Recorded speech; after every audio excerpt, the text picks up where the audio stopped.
Studio थाने।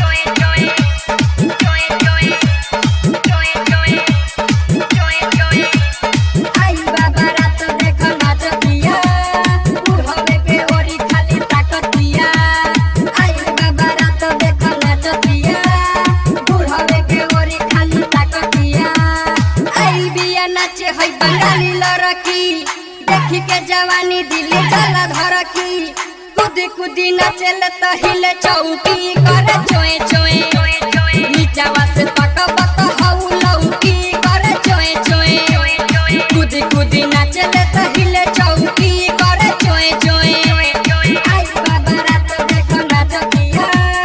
बुढ़वे के ओरी खाली ताकतिया आई बाबा रात देखो नाचतिया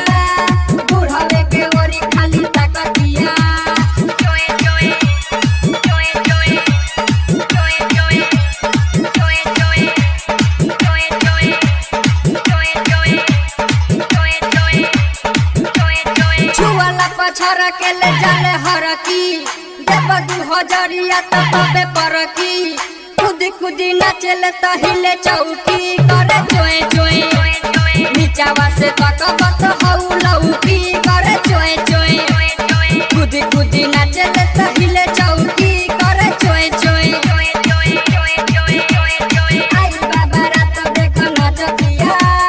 बुढ़वे के ओरी खाली ताकतिया आई बाबा रात देखो नाचतिया बुढ़वे के ओरी खाली ताकतिया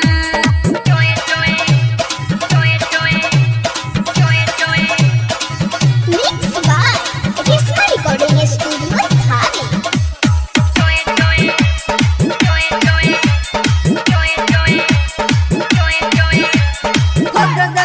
मुरी से चली सरकी छोटकी के छोरा माजा देले बरकी खुदी खुदी नाचतिया हिले चौकी करे चोए चोए नीचावा से पकबत हऊ लौकी करे चोए चोए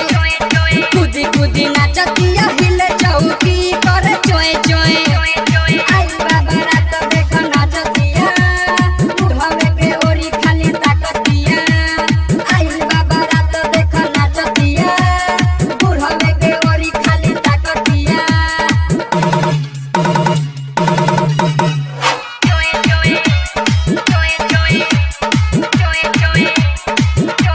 प्रेमी परमेश्वर के देले धमकी